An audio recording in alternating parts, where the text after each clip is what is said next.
Cinderella, or the Little Glass Slipper. Told by Henry W. Hewitt. Read by Chuck Brown. There once lived a gentleman and his wife, who were the parents of a lovely little daughter. When this child was only 9 years of age, her mother fell sick. Finding her death coming on, she called her child to her and said to her, "My child, always be good. Bear everything that comes to you with patience, and whatever evil and troubles you may suffer, you will be happy in the end if you are so." Then the poor lady died, and her daughter was full of great grief at the loss of a mother so good and kind. The father, too, was unhappy, but he sought to get rid of his sorrow by marrying another wife, and he looked out for some prudent lady who might be a second mother to his child and a companion to himself. His choice fell on a widow lady of a proud and tyrannical temper, who had 2 daughters by a former marriage, both as haughty and bad-tempered as their mother. No sooner was the wedding over than the stepmother began to show her bad temper. She could not bear her stepdaughter's good qualities, that only showed up her daughter's unamiable ones still more obviously, and she accordingly compelled the poor girl to do all the drudgery of the household. It was she who washed the dishes, and scrubbed down the stairs, and polished the floors in my lady's chamber, and in those of the 2 pert misses, her daughters. And while the latter slept on good feather beds in elegant rooms, furnished with full-length looking-glasses, their sister lay in a wretched garret on an old straw mattress. Yet the poor thing bore this ill treatment very meekly, and did not dare complain to her father, who thought so much of his wife that he would only have scolded her. When her work was done, she used to sit in the chimney corner amongst the cinders, which had caused the nickname of Cinderella to be given her by the family. Yet, for all her shabby clothes, Cinderella was 100 times prettier than her sisters, let them be dressed ever so magnificently. The poor little cinder wench! This harsh stepmother was a sore trial to her. And how often, as she sat sadly by herself, did she feel that there is no mother like our own, the dear parent whose flesh and blood we are, and who bears all our little cares and sorrows tenderly, as in the apple of her eye. It happened that the king's son gave a ball, to which he invited all the nobility, and as our 2 young ladies made a great figure in the world, they were included in the list of invitations. So they began to be very busy choosing what headdress and which gown would be the most becoming. Here was fresh work for poor Cinderella, for it was she, forsooth, who was to starch and get up their ruffles, and iron all their fine linen, and nothing but dress was talked about for days together. "I," said the eldest, "shall put on my red velvet dress with my point lace trimmings. And I," said the younger sister, "shall wear my usual petticoat, but shall set it off with my gold-brocaded train and my circlet of diamonds." They sent for a clever tire-woman to prepare the double rows of quilling for their caps, and they purchased a quantity of fashionably cut patches. They called in Cinderella to take her advice, as she had such good taste, and Cinderella not only advised them well, but offered to dress their hair, which they were pleased to accept. While she was thus busied, the sister said to her, "And pray, Cinderella, would you like to go to the ball?" "Nay, you are mocking me," replied the poor girl. "It is not for such as I to go to balls." "True enough," rejoined they. "Folks would laugh to see a Cinderella at a court ball." These 2 stepsisters were very cruel to Cinderella, and ill-used her much. Ah, what sweet friends are our own born sisters! There can be no substitutes like them in the whole wide world. Any other but Cinderella would have dressed their hair awry to punish them for their impertinence, but she was so good-natured that she dressed them most becomingly, although they disdained her, and while they would themselves make a great figure in the world, sought to degrade and lower her. See how the lovely disposition of Cinderella shines out. Although she was not allowed to go to the ball of the king's son, she not only advised them well how they could array themselves to appear to the best advantage, but she even, what greatness of heart to do that, with her own hands dresses their hair, and in the most becoming manner her delicate taste can suggest. The two sisters were so delighted that they scarcely ate a morsel for a couple of days. They spent their whole time before a looking-glass, and they would be laced so tight to make their waists as slender as possible that more than a dozen stay-laces were broken in the attempt. The long-wished-for evening came at last, and these proud misses stepped into the carriage and drove away to the palace. Cinderella looked after the coach as far as she could see, and then returned to the kitchen in tears, where for the first time she bewailed her hard and cruel degradation. She continued sobbing in the corner of the chimney, until a rapping at the kitchen door roused her, and she got up to see what had occasioned it. She found a little old beggar-woman hobbling on crutches, who besought her to give her some food. "I have only part of my own supper for you, Goody, which is no better than a dry crust. But if you like to step in and warm yourself, you can do so, and welcome." "Thank you, my dear," said the old woman in a feeble, croaking voice. She then hobbled in and took her seat by the fire. "Hey, dearie me, what are all these tears, my child?" said the old woman. And then Cinderella told the old woman all her griefs, how her sisters had gone to the ball, and how she wished to go too, but had no clothes or means to do so. "But you shall go, my darling," said the old woman, "or I am not Queen of the Fairies, or your godmother. Dry up your tears like a good goddaughter, and do as I bid you, and you shall have clothes and horses finer than anyone." Cinderella had heard her father often talk of her godmother, and tell her that she was one of those good fairies who protect children. Her spirits revived, and she wiped away her tears. The fairy took Cinderella by the hand and said, "Now, my dear, go into the garden and fetch me a pumpkin." Cinderella bounded lightly to execute her commands, and returned with one of the finest and largest pumpkins she could meet with.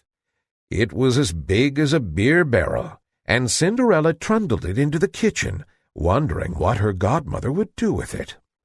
Her godmother took the pumpkin and scooped out the inside of it, leaving nothing but rind.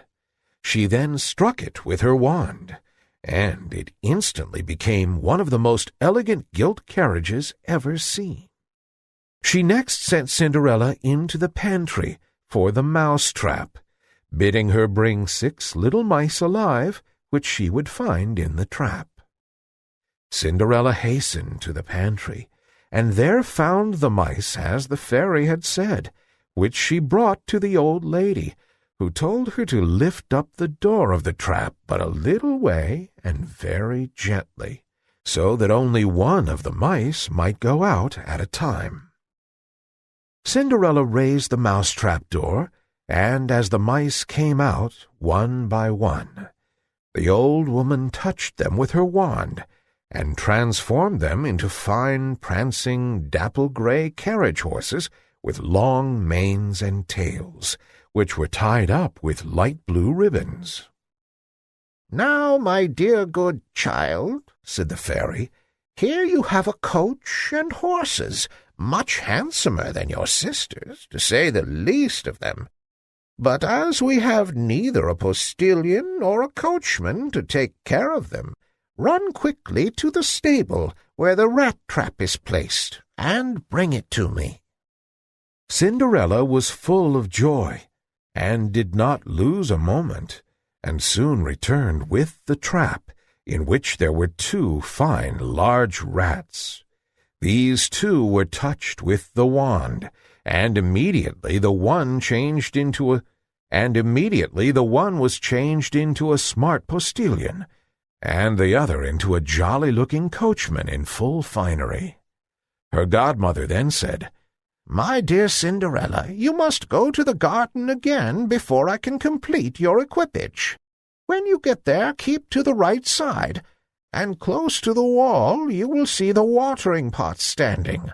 Look behind it, and there you will find 6 lizards, which you must bring to me immediately." Cinderella hastened to the garden as she was desired, and found the 6 lizards, which she put into her apron and brought to the fairy.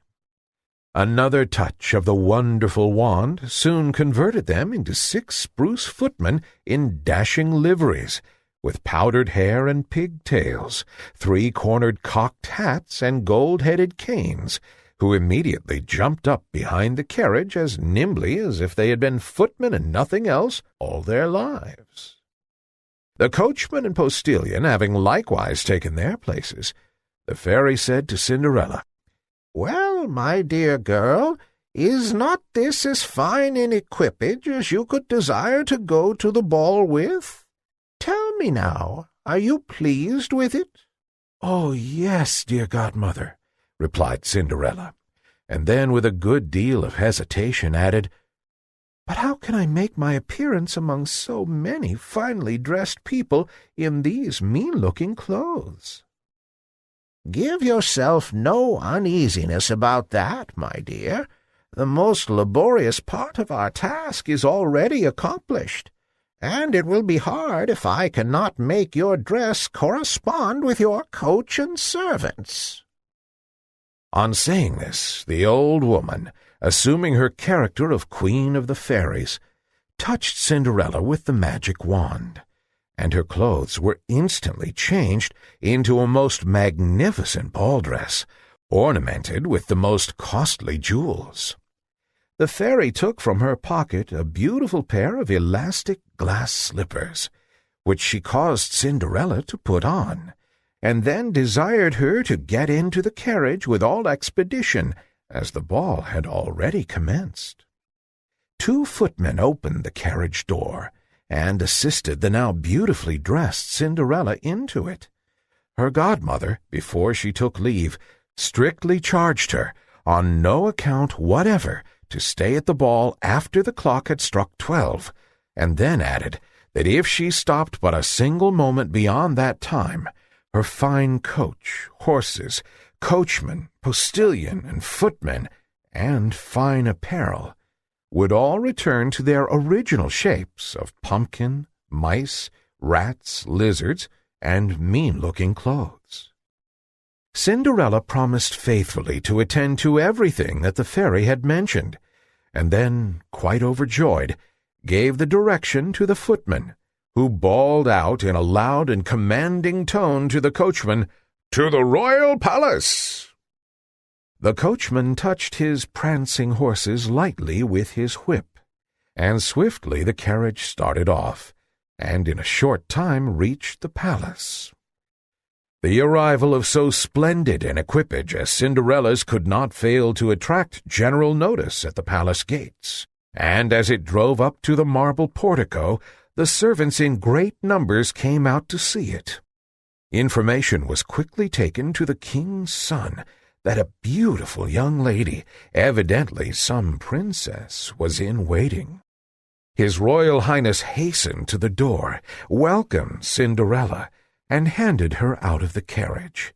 He then led her gracefully into the ballroom, and introduced her to his father, the king. The moment she appeared, all conversation was hushed. The violins ceased playing, and the dancing stopped short, so great was the sensation produced by the stranger's beauty. A confused murmur of admiration fluttered through the crowd, and each was fain to exclaim, "How surpassingly lovely she is!" The ladies were all busy examining her headdress and her clothes, in order to get similar ones the very next day, if indeed they could meet with stuffs of such rich patterns, and find workwomen clever enough to make them up. What a lovely creature! So fair, so beautiful! What a handsome figure! How elegantly she is dressed! Even the prince's father, old as he was, could not behold her with indifference, but wiped his eyeglass, and used it very much, and said very often to the queen that he had never seen so sweet a being. The king's son handed Cinderella to one of the most distinguished seats on the dais at the top of the hall, and begged she would allow him to hand her some refreshments. Cinderella received them with great grace. When this was over, the prince requested to have the honor of dancing with her. Cinderella smiled consent, and the delighted prince immediately led her out to the head of the dance, just about to commence. The eyes of the whole company were fixed upon the beautiful pair. The trumpets sounded, and the music struck up, and the dance commenced. But if Cinderella's beauty, elegant figure, and the splendor of her dress had before drawn the attention of the whole room, the astonishment at her dancing was still greater. Gracefulness seemed to play in all her motions. The airy lightness with which she floated along, as buoyant as thistledown, drew forth a general murmur of admiration. The hall rang with the loudest acclamations of applause, and the company, all in one voice, pronounced her the most elegant creature that had ever been seen. And this was the little girl who had passed a great part of her life in the kitchen, and had always been called a cinder wench. When the dance was ended, a magnificent feast was served up, consisting of all delicacies. So much was the young prince engaged with Cinderella that he did not eat one morsel of the supper. Cinderella drew near her sisters and frequently spoke to them, and in her goodness of heart she offered them the delicacies which she had received from the prince. But they did not know she was their sister. When Cinderella heard the clock strike 11:15, she made a low courtesy to the whole assembly and retired in haste. You see how fortune befriends the good-hearted, and even out of such unpromising material as a pumpkin and mice can make a coach and six with which to honor her worthy favorite. So Cinderella goes to the ball. But to teach her to be diligent and faithful in her engagements, her fairy godmother enjoins upon her that she return home at 12. Native beauty and grace attract the princely heart, and while the king's son pays no heed to her pretentious sisters, he is all grace and condescension to little Cinderella. Obedient to her engagement with her godmother, she returns in all the splendor and honor of the coach and six. On returning home, she found her godmother, and after thanking her for the treat she had enjoyed, she ventured to express a wish to return to the ball on the following evening, as the prince had requested her to do. She was still relating to her godmother all that had happened at court, when her two sisters knocked at the door.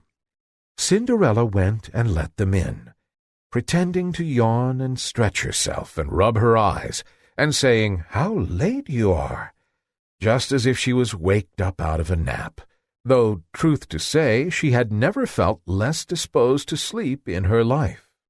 "If you had been to the ball," said one of the sisters, "you would not have thought it late.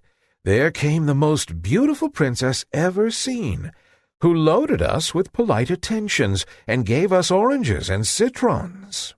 Cinderella could scarcely contain her delight. and inquired the name of the princess. But they replied that nobody knew her name, and that the king's son was in great trouble about her, and would give the world to know who she could be. "Is she, then, so very beautiful?" said Cinderella, smiling. "Oh, my! How I should like to see her! Oh, do, my Lady Javotte, lend me the yellow dress you wear every day, that I may go to the ball and have a peep at this wonderful princess." "A likely story indeed," cried Javotte, tossing her head disdainfully, "that I should lend my clothes to a dirty Cinderella like you." Cinderella expected to be refused, and was not sorry for it, as she would have been puzzled what to do had her sister really lent her the dress she begged to have. On the following evening the sisters again went to the court ball, and so did Cinderella, dressed even more magnificently than before. The king's son never left her side, and kept paying her the most flattering attentions. The young lady was nothing loath to listen to him, so it came to pass that she forgot her godmother's injunctions, and indeed lost her reckoning so completely that before she deemed it could be 11 o'clock, she was startled at hearing the first stroke of midnight. She rose hastily and flew away like a startled fawn. The prince attempted to follow her, but she was too swift for him. Only as she flew, she dropped one of her glass slippers, which he picked up very eagerly. Cinderella reached home quite out of breath, without either coach or footman, and with only her shabby clothes on her back. Nothing, in short, remained of her recent magnificence, save a little glass slipper, the fellow to the one she had lost. The sentinels at the palace gate were closely questioned as to whether they had not seen a princess coming out, but they answered they had seen no one except a shabbily dressed girl who appeared to be a peasant rather than a young lady. On this second night, as you have taken notice, dazzled by worldly show and the pleasing flattery of her royal lover, Cinderella overstays her time, and is compelled to make her way back to her father's house on foot and in rags. An everlasting lesson to all the pretty little Cinderellas in the world to keep their word, and to act in good faith by such as befriend them. Never mind, her heart is in the right place. She is a charming good creature, and although virtue goes home in rags, it will leave some token behind, some footprint by which it can be known and traced wherever it has once walked. We shall hear from that little lost glass slipper again. When the two sisters returned from the ball, Cinderella asked them whether they had been well entertained, and whether the beautiful lady was there. They replied that she was, but that she had run away as soon as midnight had struck, and so quickly as to drop one of her dainty glass slippers, which the king's son had picked up and was looking at most fondly during the remainder of the ball. Indeed, it seemed beyond a doubt that he was deeply enamored of the beautiful creature to whom it belonged. They spoke truly enough, for a few days afterwards the king's son caused a proclamation to be made by sound of trumpet all over the kingdom, to the effect that he would marry her whose foot should be found to fit the slipper exactly. So the slipper was first tried on by all the princesses, then by all the duchesses, and next by all the persons belonging to the court, but in vain.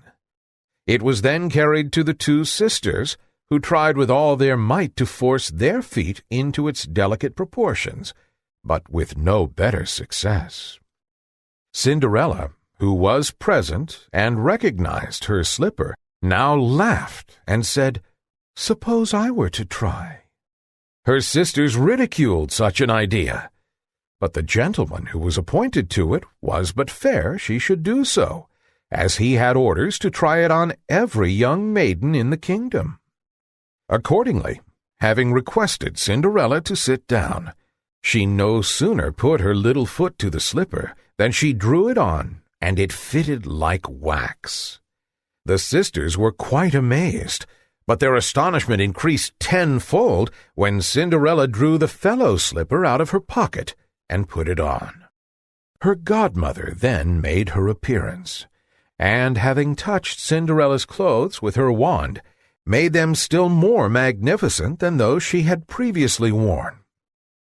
Her two sisters now recognized her for the beautiful stranger they had seen at the ball, and falling at her feet, implored her forgiveness for their unworthy treatment, and all the insults they had heaped upon her head. Cinderella raised them, saying, as she embraced them, that she not only forgave them with all her heart, but wished for their affection. She was then taken to the palace of the young prince, in whose eyes she appeared yet more lovely than before, and who married her shortly after. Cinderella, who was as good as she was beautiful, allowed her sisters to lodge in the palace, and gave them in marriage that same day to two lords belonging to the court. The amiable qualities of Cinderella were as conspicuous after as they had been before marriage. The end.